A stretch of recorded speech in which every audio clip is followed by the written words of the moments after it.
وعلى آله وأصحابه وأزواجه وذرياته وأهل بيته أجمعين برحمتك يا أرحم الراحمين۔ میرے انتہائی واجب الاحترام قابل صد اکرام دوستوں، بزرگوں، عزیزوں،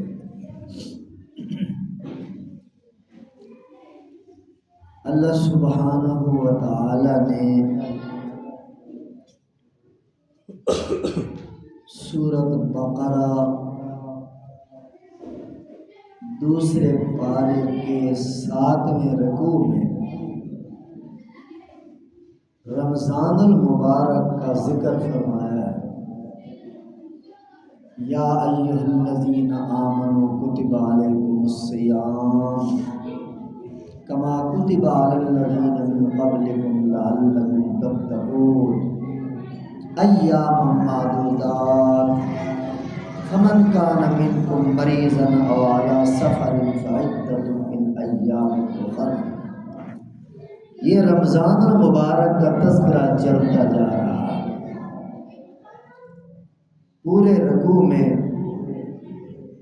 رمضان المبارک کے روزوں کا تذکرہ ہے اور اعتکاف کا تذکرہ ہے اور ساری افطاری کا تذکرہ ہے اور قرآن پاک کے نزول کا تذکرہ ہے، اور روزے جو نہ رکھ سکے پھر وہ بیمار ہیں یا کوئی مسئلہ ہے تو بعد میں وہ رکھ لیں، یہ سارے مسائل سے میں بیان۔ اب بات جو آپ کو بتانا چاہتا ہوں، روزوں کا تذکرہ اس رکوع میں آیا ہے، رمضان کا ذکر خیر ہوا ہے۔ رمضان کا ذکر کرتے کرتے اللہ پاک نے بیچ میں ایک آیت ڈال دی ہے،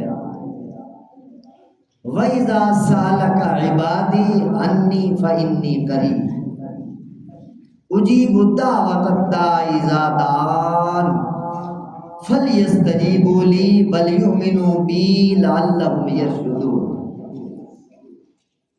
سوال یہ پیدا ہوتا ہے کہ روزوں کا تذکرہ چل رہا تھا تو بیچ میں یہ دعا اللہ پاک نے کیوں ایڈ کر دی؟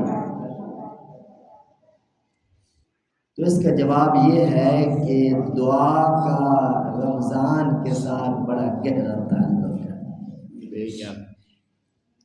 اللہ پاک کا رمضان کے تذکرے کے بیچ میں تقریباً 5-6 آیات ہیں اس رکوع کی، تو اس کے سنٹر میں درمیان میں اللہ نے یہ آیت رکھی ہے، اِذَا سَأَلَكَ عِبَادِي، جب میرے بندے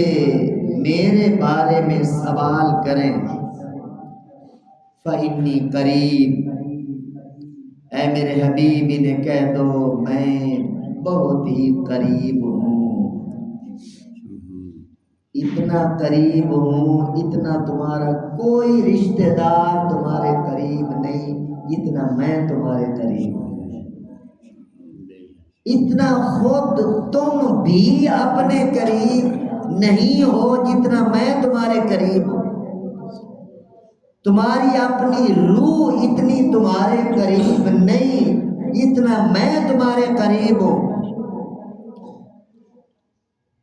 اجیب دعوت الداع اذا دعان، یہ بات کہہ کے پھر اللہ فرماتے ہیں کہ جب تم دعا کرتے ہو تو میں تمہاری دعاؤں کو سنتا بھی ہوں، قبول بھی کرتا ہوں۔ میرے محترم دوستو، رمضان المبارک میں جہاں اور عبادات آپ کی چل رہی ہیں، ساری افطاری، روزہ، تراویح، تلاوت، نوافل، بہت ساری عبادات، خیرات آپ کی چل رہی ہیں، ان عبادات میں ایک عبادت دعا والی، اس کو کبھی نہ بھولیں۔ دعا کو اہمیت سے مانگا کریں، عربی میں مانگیں، اپنے الفاظ میں مانگیں، اپنی زبان میں مانگیں،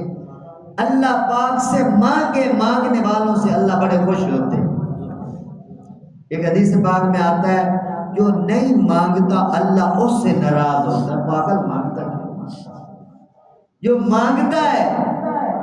اللہ اس سے خوش ہوتے ہیں۔ رمضان المبارک میں حضور صلی اللہ علیہ وسلم کی دعائیں بڑھ جایا کرتی، اور ایک حدیث پاک میں آتا ہے رمضان المبارک میں عرش اٹھانے والے جو فرشتے ہیں، 8 فرشتے جن نے اللہ کے عرش کو تھام رکھا ہے اللہ کے حکم سے، تو عرش اٹھانے والے فرشتوں کو اللہ حکم دیتے ہیں، اے میرے فرشتوں اپنی عبادت چھوڑ دو، زمین پر میرے جو روزے دار بندے بیٹھتے ہیں، روزے دار بندے جو دعائیں مانگتے ہیں ان کی دعاؤں پہ تم آمین کہا۔ اللہ اللہ، کیا مطلب ہے ان باتوں کا؟ کیا مطلب ہے اس آیت کا؟ کیا مطلب ہے اس روایت کا؟ اللہ دینا چاہتے ہیں، یہ بہانے ہیں، اللہ دینا چاہتے ہیں، ویسے ہی اللہ بن مانگے ہی دیتے ہیں، مگر اللہ خوش ہوتا ہے جب بندہ ہاتھ اٹھا کر، محتاج بن کر، فقیر بن کر، بھکاری بن کر، سوالی بن کر اس کے حضور آنسو بہا بہا کر اور امید بھری نظروں سے عرش معلیٰ کو دیکھتے ہوئے سوال کرتا ہے، دعا کرتا ہے، مانگتا ہے، اللہ اس مانگنے پر بڑے خوش ہوتے ہیں۔ اور میرے محترم دوستو، بندے کی کوئی دعا بھی رد نہیں جاتی، کبھی کبھی بندہ مانگتا ہے دعا اور بظاہر وہ پوری ہوتی ہوئی نظر نہیں آتی۔ حدیث پاک میں آتا ہے کہ اللہ یا تو جو مانگتے ہو وہی دے دیتے ہیں، اگر وہ نہیں ملتا تو اس کے بدلے اللہ دنیا سے کوئی مصیبت، کوئی بیماری، کوئی حادثہ، کوئی ایکسیڈنٹ، کوئی آنے والی آفت اس دعا کی وجہ سے اللہ ہٹا دیتے۔ اگر یہ بھی نہ ہو تو حدیث پاک میں آتا ہے اللہ اس دعا کو آپ کے لیے ذخیرہ کرے، ذخیرہ آخرت۔ ایک اور حدیث میں آتا ہے قیامت والے دن اللہ اپنے بندوں کو بلائیں گے اور فرمائیں گے تم نے یہ بھی مانگا تھا نا، یہ بھی مانگا تھا نا، یہ بھی مانگا تھا نا، سب گنوائیں گے اللہ۔ اللہ علیم بذات الصدور، علیم خبیر، بندے کو جتلائیں گے، بندہ کہے گا یا اللہ یہ بھی مانگا تھا، یہ بھی مانگا، تو اللہ پھر فرمائیں گے تیری یہ دعا میں نے دنیا میں پوری کر دی تھی، جو مانگا تھا یہ دے دیا تھا، اور اگر وہ نہیں دیا تھا تو فلاں آفت دور کر دی تھی، فلاں بیماری دور کر دی تھی، اور کچھ ایسی دعائیں ہیں جو میں نے دنیا میں پوری نہیں کی تھی، اپنے پاس ذخیرہ کر کے رکھی تھی، اے میرے بندے آج اس کا اجر لے لیں۔ اللہ پاک اپنے ہاتھوں سے آپ کی ان خلوتوں میں مانگی گئی دعاؤں کا صلہ اللہ خود عطا فرمائیں گے، میرے بندے یہ بدلہ لے لے۔ جب بندے کو بدلہ ملے گا آخرت کے اندر، حدیث پاک میں آتا ہے بندہ کہے گا اے اللہ دنیا میں میری ایک ہی دعا قبول نہ ہوتی، یہاں تو اس کے بدلے میں بہت کچھ دیا جا رہا۔ تو اس کا مطلب یہ ہے کہ دعاؤں سے غافل نہ رہیں، تو محنت کرتے محنت دا، سلا جانے خدا جانے، تو دیوا بال کے رکھ جا، ہوا جانے خدا جانے، قبول ہووے یا نہ ہووے مگر بیکار نہیں بہتی، دعا شاکر تو منگی کر، دعا جانے خدا جانے۔ اللہ کے حوالے کرو، اللہ ہمیں دعائیں مانگنے کی اور مقبول دعائیں کرنے کی توفیق نصیب فرمائے۔ الحمدللہ رب العالمین والعاقبۃ للمتقین والصلاۃ والسلام علی سید الانبیاء والمرسلین۔ اللہم اغفر لنا وللمؤمنین والمؤمنات والمسلمین والمسلمات الاحیاء منهم والاموات من الجنۃ والناس اجمعین انک سمیع قریب مجیب الدعوات رب ارحمهما كما ربياني صغيرا